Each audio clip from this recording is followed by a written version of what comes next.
Kushwaha classes में आपका welcome है। अगर आपको भी चैप्टर 3 टफ लगता है तो आज की वीडियो देखने के बाद इजी लगने लगेगा। चलिए मैं चैप्टर 3 का इंट्रोडक्शन आपसे करवाता हूँ। सबसे पहले आता है सिंपल कर्व। सिंपल कर्व होता क्या है?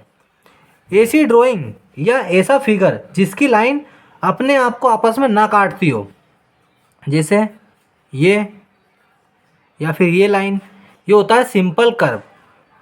Simple close curve. Simple close curve क्या होता है? ऐसी फिगर या ऐसी ड्राइंग जिसकी लाइन आपस में अपने आप को काटती ना हो लेकिन वो क्लोज भी हो। ये ट्रायंगल है, इसमें कोई भी लाइन आपस में एक दूसरे को नहीं काट रही है और ये क्लोज है, तो ये होते हैं सिंपल क्लोज कर्व। ये सर्कल में बनाता हूँ यहाँ पे, ये भी एक सिंपल क्लोज कर्व है क्योंकि ये क्लोज है। क्लोज यानी जिसका मुंह बंद रहता है, ऐसे वो होते हैं क्लोज। पॉलीगन्स। पॉलीगन्स क्या होते हैं? A simple close curve made up of only line segment is called polygon. ऐसे सिंपल क्लोज कर्व जो लाइन सेगमेंट से मिलकर बने होते हैं पॉलीगॉन कहलाते हैं। जैसे ये ट्रायंगल है और ये स्क्वायर है। इसके बाद आता है डायगोनल। डायगोनल आपने सुना होगा। डायगोनल क्या होता है? A diagonal is a line segment. Diagonal एक लाइन सेगमेंट होती है connecting two non consecutive vertices of a polygon.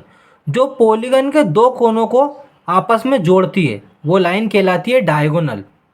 इसके बाद आता है convex polygon. In a convex polygon no portion of diagonal is outside of polygon. Convex polygon में बाहर की साइड, आउटसाइड कन्वेक्स पॉलीगॉन में ऐसे पॉलीगॉन आते हैं जिनके बाहर की साइड कोई भी डायगोनल नहीं बनता है। जैसे यहाँ देखिए ये डायमंड है, इसके बाहर का कोई भी ऐसा पोर्शन नहीं है जिसमें हम कोई भी डायगोनल बना सकते हैं। इसके बाद आता है कनकेव पॉलीगॉन। ये थोड़ा सा डिफरेंट है उससे। कनकेव पॉलीगॉन में क्या होता है?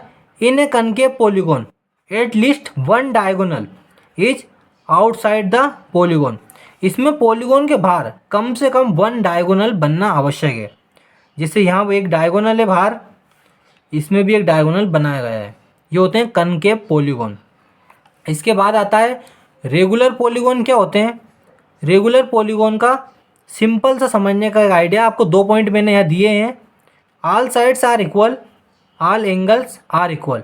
जिसके साइड्स और एंगल इक्वल होते हैं वो होते हैं हमारा रेगुलर पॉलीगॉन। जैसे ट्रायंगल है, इसकी तीनों साइड इक्वल है और तीनों एंगल इक्वल है, ये होता है रेगुलर पॉलीगॉन। और इसको क्या बोला जाता है? Equilateral triangle. ये आपकी एक्सरसाइज में आगे आने वाले हैं। एक स्क्वायर है, स्क्वायर में भी 4 साइड इक्वल होती हैं और 4 एंगल इसके इक्वल होते हैं। इसके बाद आता है इरेगुलर पॉलीगॉन। क्या होते हैं? ये रेगुलर पॉलीगॉन से अपोजिट होते हैं। At least one side is different from other side. कम से कम इसकी एक साइड तो डिफरेंट होनी ही चाहिए सभी साइड से। Eight least one angle is different from other angle. इसमें भी कम से कम एक एंगल सभी एंगल से अलग होना चाहिए। जैसे यहाँ आप देखिए ट्रायंगल है, ट्रायंगल में 3 साइड्स होती हैं, तो 2 साइड्स तो यहाँ पे 4 सेंटीमीटर की है और एक साइड यहाँ पे 5 सेंटीमीटर की है, तो ये वाली हमारी अलग है। तो ऐसे पॉलीगॉन होते हैं इरेगुलर पॉलीगॉन। इसके बाद एक बहुत ही मेन टॉपिक है, इसको ध्यान से समझिएगा आप। The sum of the measure of the exterior angle of a polygon is 360 degree. Polygon का एक्सटीरियर एंगल जो होगा वो होगा 360 डिग्री का। चाहे वो पॉलीगॉन 3 साइड्स का हो, 4 साइड्स का हो, 5 साइड्स का हो, कितने भी साइड्स का हो, उसके जो भी एक्सटीरियर एंगल होंगे उसका सम जो होगा टोटल वो होगा 360 डिग्री। जैसे इसके तीनों angle, angle 1 plus angle 2 plus angle 3, ये तीनों एंगल कितने होंगे? 360 डिग्री के। याद रखना एक्सटीरियर एंगल का सम जो होता है वो होता है 360 डिग्री। इसके बाद यदि हमें पॉलीगॉन में बोल दिया जाए एक्सटीरियर एंगल फाइंड करिए या नंबर ऑफ साइड्स फाइंड करिए, तो उसके लिए 2 फॉर्मूले होते हैं। ये फॉर्मूले आपको लर्न करने होंगे। पहला है एक्सटीरियर एंगल के लिए। अगर हमें एक्सटीरियर एंगल फाइंड करना है तो exterior angle of a regular polygon equal 360 degree upon number of side. अगर हमें एक्सटीरियर एंगल को फाइंड करना है तो 360 का डिवाइड कर देंगे हम नंबर ऑफ साइड से, तो हमारे पास आ जाएगा एक्सटीरियर एंगल।